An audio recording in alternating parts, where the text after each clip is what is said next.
Basic, the Atari Basic podcast.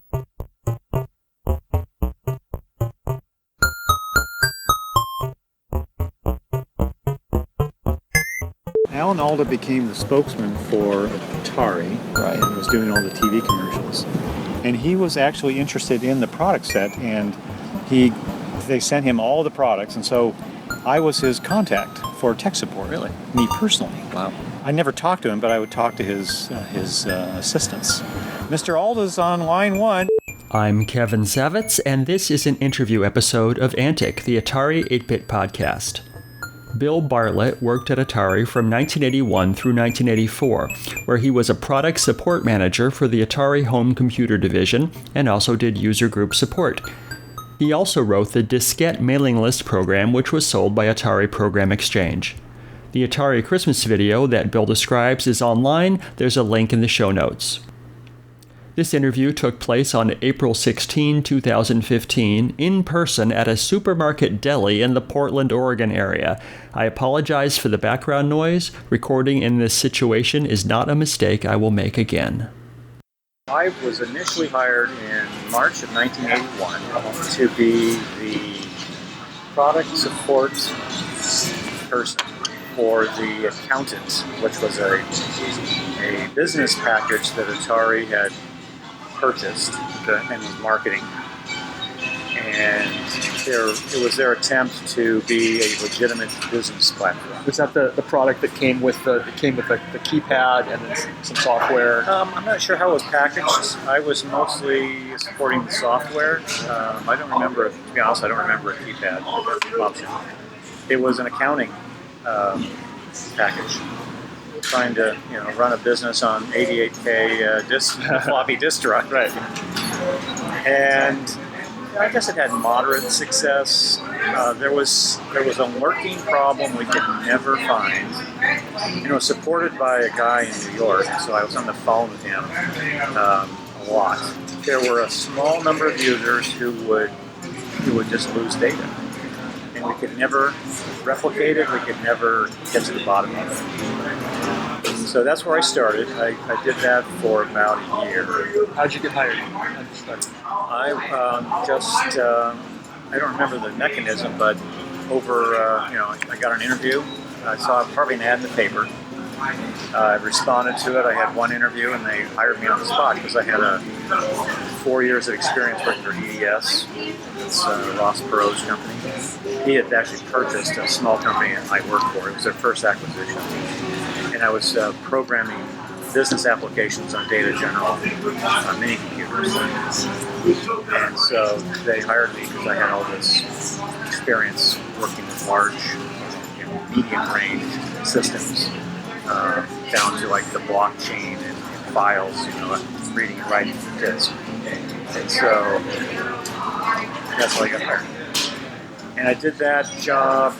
Then they had a reorg, and they combined the VCS and the HCS support divisions, and they created a tech support area for second-level support in today's vernacular. Okay. They had a 800 number, and they had about 30 telephone operators who would answer calls. And so they needed my group to escalate more technical issues to get resolved. They needed a place to send those requests. So they created this group, and they asked me to manage it. And immediately, it was clear that all of our work was going to be because of the home computer products and not the VCS. I mean, what can go wrong with the VCS? You break the joystick, or there's something wrong with the console that needs a service. But the kind of a lot of questions, because home computers was a new area. In 1981, you had Apple, you had TI, you had Commodore, you had the Radio Shack, TRS-80. There might have been, I might be missing one or two, but that was kind of the big players. And so there were all these, companies were just trying to figure out how to sell a home computer. It was pretty much FUD. Fear, uncertainty, and doubt. Well, your kids are never going to get a job if you don't buy them a computer. And so when you sell a home computer into somebody's home and they don't know anything about computers, right, there's a lot of questions. And each of the platforms is very different in those days. Apple came with its own monitor and had color. And so because it was a dedicated monitor, they could do 80-column text. Whereas Atari's, in its heart, it's a game console with a keyboard and a disk drive, and so it hooks up to your television. And because of in those days, you had, single definition, raster. Your computer is driving your television, so you could really only get, I think, 260 pixels across, and so you kind of need an 8x8 grid to define a character. So really, you're limited to about 40 characters across for readable text. So funny story, when you came out with a word processor for the Atari 800, and you type like 39 characters, and when you hit the 40th, the whole screen would shift. And so it was pretty obvious to those of us who know that the hardware kind of lacked the capability to really do business type applications involving text because of just trying to display on a television. And so that was one major Achilles heel that was keeping the Atari computers from being more successful as a computer. The other is peripherals, disk drives. At its heart, Apple is a computer company. And Atari is this three-headed monster of coin-op, VCS, and home computers. And so we could never really, we weren't focused on just the computer industry, whereas Apple was. Now, in 1981, we were both about a $500 million sales level, same as Apple. And our hardware in the gaming area was much better because of the Antic chip and the GTIA chip. There was like 6502 Antic and GTIA.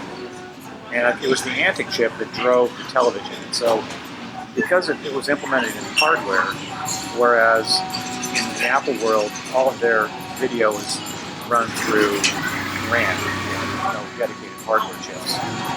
If they were going to write a game that involved, in those days we called them sprites, things that move around on the screen, Atari handled all that through hardware registers. So the Antic chip had registers, we called them player missile graphics. There were registers for 4 missiles and 4 players. So in hardware, you could detect when there was a collision between any of these 4x4, so it's at 16 different possible combinations there. So it was the 6502 was not burdened by doing all this collision detection. It was just running, kind of user interface code, whereas the Antic chip was handling all of this collision kind of stuff that was used to program these games. So our games ran beautifully on the Atari. Business software sucked, but on the Apple, their business software was beautiful, but their games kind of sucked. They were kind of stop and go kind of user interface. So that was kind of the real basic underlying difference in the hardware that kind of led to the marketing choices that were made kind of high up. There was I remember a lot of, we would constantly bang on product marketing, those that were looking long term for strategy, give us some peripherals, give us printers, give us disk drives, give us a hard drive. Eventually, there's a company, I believe it's called Corvus, that came out with, I think, a 5 megabyte hard drive. And actually, we learned a lot of this by listening to our user groups. There were user groups forming in cities, and some of the larger ones, were becoming effective at communicating with us and telling, hey, we're finding all these products. How come you're not, embracing that? And so we would listen to that channel of information, and we would try to feed it into the product marketing folks to say, give us a disk drive, give us printers. So the feedback coming down was, well, the Warner people they wanted a game machine. They didn't understand a couple of things here. They didn't understand hard computers, and so they didn't understand what it was going to become. They didn't have any vision of that. And because Warner bought us, Warner's a Hollywood company, and the way that they pay their talent is, they pay the talent, they pay the musicians, the actors, they get tremendous income. So they set up an incentive plan. Now this is up in Atari's in Silicon Valley. It's a different, there's engineers up there. There's not, that's talent, it's not actors. And so they kind of came in with this plan to pay they thought the programmers were the stars, and so they're going to incent them with, all this income to keep them. So they were thinking like entertainment people, and they wanted an entertainment product. They didn't want a business product. So they really kind of hamstrung any kind of generic growth of the computer field. They didn't embrace it. And so it, we just kind of, in the HCS division, it's a lot of frustration watching these other companies expand and grow and trying to compete. Really, you can't. You don't have the capabilities. So, in, I guess it was 1985, 84, they came out with, they started paying huge amounts of royalties to buy rights to turn movies into games. And E.T., they bought the rights to E.T. And, they spent all this money building millions of cartridges. And it was a total disaster. Nobody wanted it. They weren't listening to their market. So ultimately, you personally were tasked with supporting the accounting stuff, which is something that you say the Atari was inherently not good at. Right. And so yes. Talk to me about the problems. You mentioned the one issue with people losing data. What other things were? That's really the only one that I can remember was really an issue. Other than the limited storage, because all we had was an 88K floppy disk drive, the A10. I don't remember. It just that lasted a year. Then since I became the manager, I had bigger problems to solve. Okay. We developed the concept of a reference manual. We called it the agent reference manual, the ARM. It ended up being about a 4-inch thick collection of notes. And so this is before there were any kind of computer, CRM, knowledge bases, packages, forums, or any of that sort of thing. And so we were tasked with supporting these telephone operators on the front line. And so we were trying to give them an organized material that they could just look up. And we were doing a lot of the times it was, well, let me mail you something, and then we would, they would photocopy pages out of this ARM and email it, or not email it, but mail it to me. I ended up, there was kind of a consolidation going on, and so I ended up managing, in the last year, I ended up managing all the user group support. We had, I think, 2 guys, Earl Rice was one, and Mark Cantor was another. They did all the user group support. They ended up reporting to me. So I was spending a lot of time just being a manager, and we ended up, I think, with 8 product specialists just in the second tier, supporting, basically keeping the ARM up to date. Plus, we finally, by pushing, we got more involved in kind of what I would call a QA activity, where we would get some of the first run samples, and I'd give them my product support guys, and within a week, they know what the user community was going to do with it. So they would kind of validate whether or not it was a good product, and anticipate what we might be running into. Do you remember any examples of something that you got to preview and check out? Trackball. I got one of the first trackballs. So I get this trackball, and it's nothing, just what can you do with this? So I started kind of thinking about how would I use this in a business effort. And so I started, and at this time, Chris Crawford was running these kind of internal classes where he was teaching us some of the underlying technology of the hardware. Have you heard of the display list? Sure. So he was teaching us display list programming with the interrupts where you can, there's a horizontal interrupt where on your TV, as the signal leaves the right edge and before it gets over to the left, you've got like 70 or 80 cycles of time. So there's an interrupt that triggers hardware. So you can grab that interrupt and run about 10 lines of code to like basically shift colors in the Antic chip. And so as the image moves down the screen, you can introduce effects in different sections through the display list. So tying into this playlist, I built this menuing system. As you would present a list of options across the top of the screen, and then you could use the trackball to move a cursor from one to the other, and then have a drop-down menu. So this is before I had seen a GUI. I just kind of figuring out, well, what can I do with a trackball? And so it was interesting to see when the Mac came out. Actually, I got a preview of the Mac from Cassie. She was working for the company that was building. She left and was working for the company that was building the Mac Write. Is that the first word processor? I think so. Yeah. And so when I saw their GUI, I thought, oh, there's drop-down menus. I just did that with the trackball. Did you show that to anyone at Atari? I wasn't really I didn't have any credibility in that area. I don't remember. I probably showed it to some of my coworkers. And that's really great, Bill. Put your propeller hat back on. So I remember the trackball. We got some of the first. Was it 820? Was that the double disc? It was a double stacked 825. 825. That was it.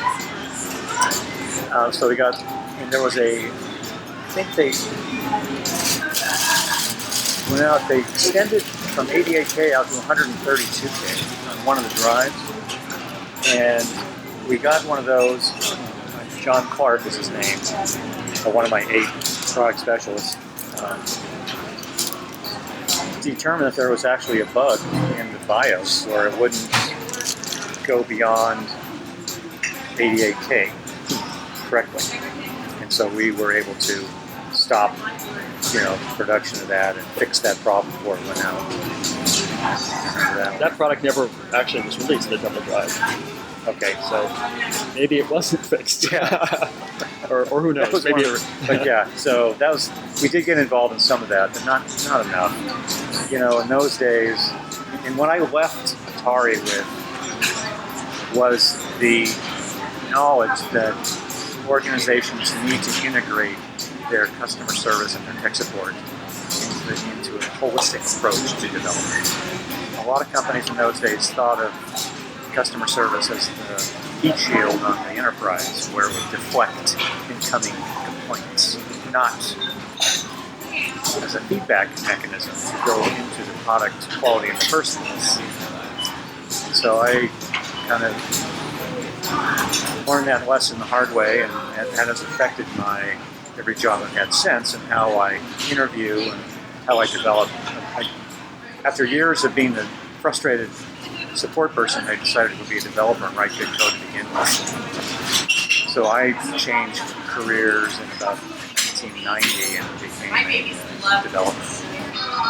All right, so you're now a supervisor at Atari. Supervisor, right? And that lasted through the meltdown, and I guess I'm trying to remember, I think it was 85, spring of 85, that they kind of came through and just started laying off 90% of all departments. Were you doing the laying off, or were you laid off, or both? No, I was laid off. I think it was 84. Yeah, I think about it. Makes sense. Yeah, so 3 of us. So our John Ebbs had left and went to Apple. And one of, Silicon Valley works, people spread out and then they bring all their friends. Sure. So 3 of us left and joined one of the former Atari VPs at there was in the valley. There was this company that produced thermal printing heads. They were just an OEM, and so these thermal printers, little 4-inch tape was used, like the DMV or the DEQ. Any kind of industrial device that needed a little printer, they'd use a thermal because the paper's all cheap and it's not business correspondence. So anyway, they had this little manufacturing company for printers, and the idea was, well, we're going to release a letter quality printer for personal computers. And that was our market. What was the name of this company? AlphaCom. And so I still feel kind of guilty. Some guilt. It wasn't my idea, but in retrospect, we took this nice, quiet little company and we destroyed it. Because, they came in with new investors, new money, and they said, we're ambitious. We want to, introduce a killer product. So we're going to develop and manufacture and market a letter quality printer. So the technology was a daisy wheel. So basically, you think of an IBM Selectric, and we're going to take the concept of the cartridge where you can plug something in. So you build a printer that's kind of modular with a hole in the back, and in the hole goes a cartridge, and you can have 4 cartridges, one for an Apple, one for an Atari, one for a TI. Okay. And so as new the actual companies, the interface to the computer. Yes, okay. was a plug-in That's cartridge. an interesting idea. Like that. So we spent a year designing it. John Clark came with us, and he was doing all the microcontroller debugging. We were going to trade shows in early '85. We were making partnerships with the word processing companies that write the software. They put in our driver. There was these things called drivers in those days. And in the spring of '85, Apple, just as we're about to go, big time, right? Apple introduced the first laser writer. Goodbye daisy wheel technology. That pretty much died, and it took Alpha with it. So it was, 2 years in a row. You sweat bullets on a product, and then it just dies, and it's like all these other, major activities going on in the technology that nobody anticipated. Are there any more stories about Atari that you haven't told me? Alan Alda became the spokesman for Atari, right, and was doing all the TV commercials. And he was actually interested in the product set, and they sent him all the products, and so I was his contact for tech support. Really? Me personally. Wow. I never talked to him, but I would talk to his assistants. And so they would call every couple of days with some question that Mr. Alda had, and so that was exciting, Oh, Mr. Alda's on line 1, Thought, I'll finally get to say hello. Of course, MASH was a huge show at the time. Sure. But yeah, he was using all the products, and so that he had, he was speaking with experience when he was doing the commercials, which I thought was honorable. Nice. And I can't remember any specific, problems that he had, but he was, you could tell by the questions that he was trying to figure out what to do with all this stuff, just like everybody else. Yeah. And nothing. Luckily, he wasn't using the accountant. Was he playing games? Was he programming? Yeah, games, and I think he was doing some light programming, as I recall. But that was exciting to get calls from Alan Alda. That's neat. But never really him. Never really him. I kept hoping, Oh, that's funny. I've tried twice to get him to interview him, and his people are just like, no, because they are a stonewall. I think that because of the way that it came apart at the end, yeah, and a lot of the kind of stories about what was going on behind the scenes, and he's representing that and probably didn't know about it, that there's probably some hard feelings there. I think so. That would be my guess. Yeah. We had a really fun group. We're all kind of creating this new industry together. This, how do you put a job posting that describes what you're going to be doing? it's like, well, we got to figure it out as we go. And that's just tremendously fun, challenging. Every day is something new. And, you got to figure out what's important and what's going to win and what isn't. You don't want to bias and like give so much support to one area that's going to win and something else is going to suffer. So you try to cover it all equally. In the Atari days, I did go to CES, but it was fun because we had the biggest booth. I'll tell you the story. One of my friend's wife was a 3rd grade teacher at a private school in San Jose. And she said, you have to come and talk to us for career day. What am I going to talk? What am I going to tell a bunch of 3rd graders? Right? About accounting software. Right. So I went to the store and I bought a bunch of swag, a bunch of Atari swag. I mean, okay, the kids probably won't like it. And I walked into the room and you should have seen, I mean, these kids are raised with games in those days. Yeah. And so it's like candy. So here I am, I'm like the guy who makes the candy bar, you know? And so I remember I told him a little bit about what I do, and so this kid goes, I remember the questions, he stands up, his eyes are like saucers. Do you get to play games the whole day? And well, yes, I can if I wanted to. We have we have all of the Atari games are in this room, in this building. We just go in there for free and play all we want. Wow. I think I did that once, It's like, when you deal with it all day, you want to get away from it. So yeah, that was kind of cool, being looked at as this, incredibly lucky guy that got to work with games all day, Kid, you have no idea how unfun this can be. But you don't want to dash their hopes, right? Right. And so you try not to be smart, but try to convey the message that yes, there are fun things to do. If people always say if you're doing what you like to do, it doesn't feel like it's really a job. That is true. Right. Customer service used to have an annual Christmas party. It was one of the local hotels. I think the company paid for it. So one year, we decided we're going to make this video. And so we went, the 4 of us kind of came back to the office, and one of our group had a video camera. And so we were just, we're drinking beer, and we were just figuring out what we're going to do on the fly. It was just kind of made up. And so we made this video. We kind of ended up with a theme of, well, what's it like to work in customer service? So here's the building, and the guy walks in, and so now he's in an interview. And it was just, like the secretary had her feet up, and she was filing this. So, you're not afraid of gunfire, are you? Just some totally what you would call today non-politically correct video about poking fun at ourselves. And, I remember we had one scene where you go into this conference room. There's the 3 managers, suit and tie, and they're standing there. We've just been told that Coleco announced a $99 price point. What are we going to do?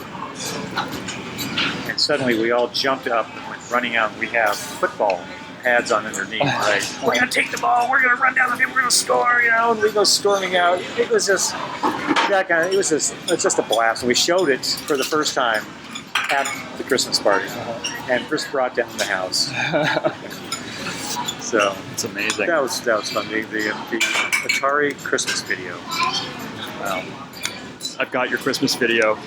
Do you? Oh, you have the Christmas video? Oh my God! Somebody sent it to me a few. God. I would love to see that. Yeah, someone sent it to me a couple of months ago. I digitized it. It had never been online before, and is there any way you could email that to me? Oh, sure, you bet. Yeah, it's terrible. It's terrible. I mean, first of all, it's fabulous. Oh, it's fabulous. It is so non-PC. Tell me, if you're going to send a message to the people who are still using Atari computers, what would you tell them? I'm amazed that they're still using that hardware. They're probably. We all got Star Raiders when you bought the box. You get this game. It was just this fabulous game that showed the capabilities, what you can do with the chipset. Yeah. And I don't know that any other application ever achieved that level of, really using the device. It's still the gold standard. Right out of the gate, too. Yeah. It was like one of the first apps, even before the machine was done. We just got it right. I used to have a box in the garage with all my Atari stuff, and it starts to corrode, and especially the memory modules. We used to, a lot of times, we have to tell people to clean plug these memory modules. I think they're 16K. Yeah. You plug it in the top, and so you have to take it out, clean the Oxidation. and then replug them. So that was just within a year or two of using. This is now 30 years later. And, I don't know how they're still running. I'm shocked. Frankly, our biggest headache in my area was I forget the name of the language. I think it was called Atari Basic. It was a cartridge that you plug in, and then you could write programs. Yep. And it had a bug in it where it would just lock up your machine. You'd be in the middle of editing your program, and then poof, it's locked, and you got to start over. Hugely frustrating. Which really, was a hamstring in keeping it from being a development platform.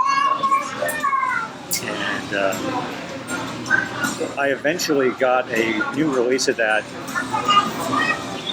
It was such a lesson in how tremendously difficult it is to get, when you manufacture a piece of hardware, how to get it changed and then track which version you have, and know that you got the fixed version versus the old version.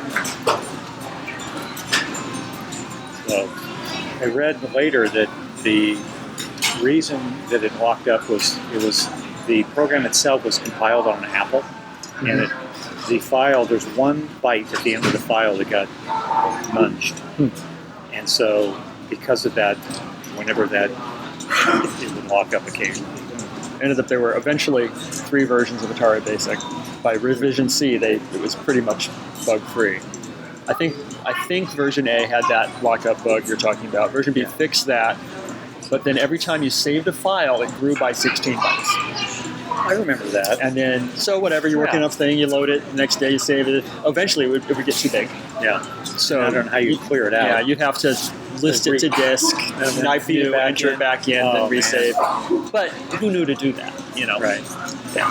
Actually, I wrote a program that was sold on the online... Atari Program Exchange? Yeah. Atari Apex. Which is called Diskette Mailing List. So did you write this as an employee? Yeah, I did. That was allowed in those days.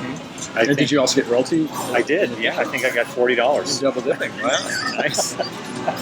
But you could use this to print mailing labels on an Atari printer. Did you write this because it was something you needed for work or personal, or were you asked to do it? I kept getting, all these programming questions about how can I store data on the disk. And so it started just as a collection of routines to read and write files. And so I thought, maybe a real-world application might be a better way to go about this. And so I showed it around. We want to put that in our catalog. It wasn't a big seller, but it was kind of a little niche that filled out their product line. Was this the only Apex program you did? Yeah. I think you could store a couple hundred names in there. And so we got a signed data disk. So you could have different volumes, create a file, delete a file, list. Different files. Did you hear from anyone who actually used this? No.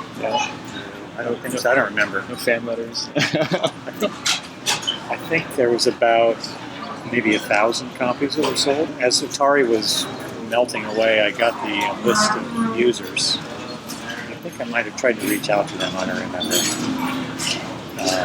is before email, so we really didn't have a mechanism other than sending them a letter. Yeah.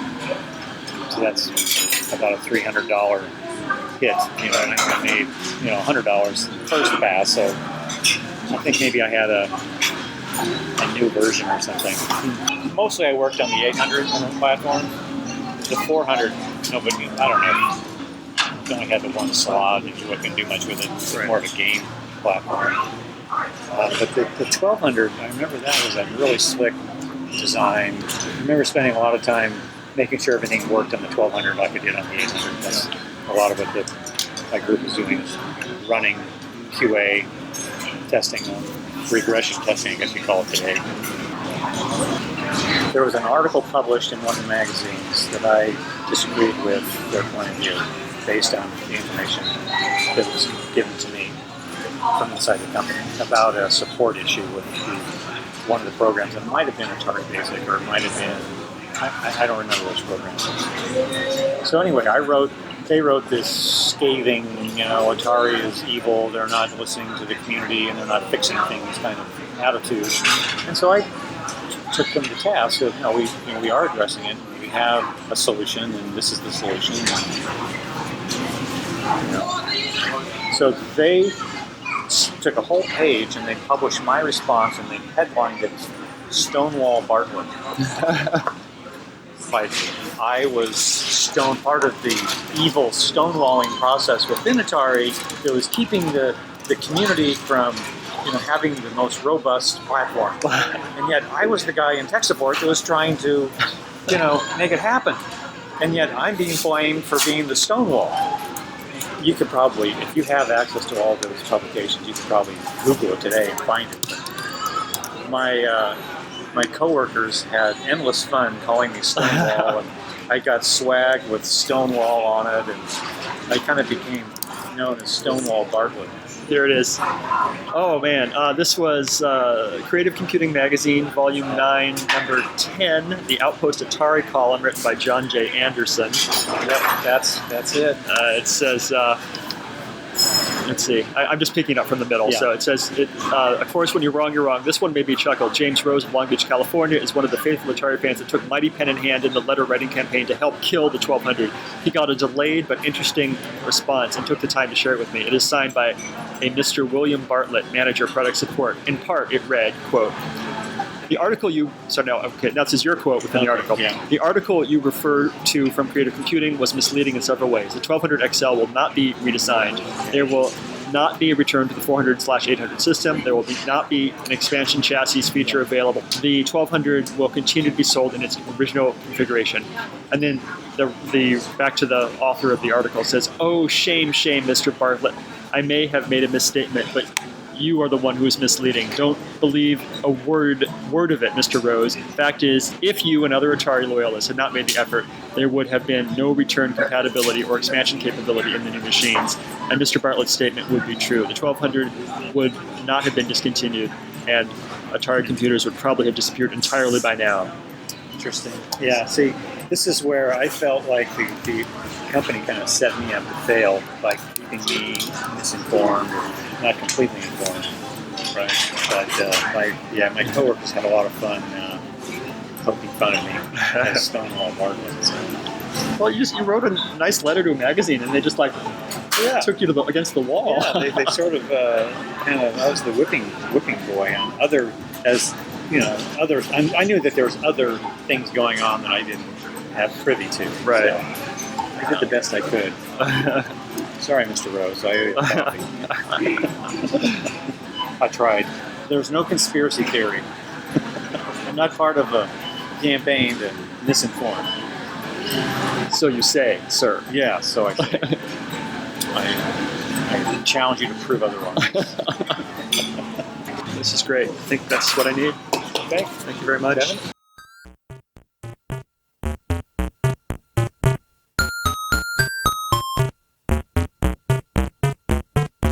If you enjoy these interviews and would like to contribute something, I encourage you instead to donate to one of our favorite organizations, the Internet Archive, at archive.org. The Internet Archive is a nonprofit digital library with the stated mission of universal access to all knowledge. They've done incredible things to preserve computer history, including hosting thousands of programs in an in-browser Atari emulator, creating the Wayback Machine, and offering full-page scans of countless Atari computer books and magazines. Make your tax-deductible contribution at archive.org/donate.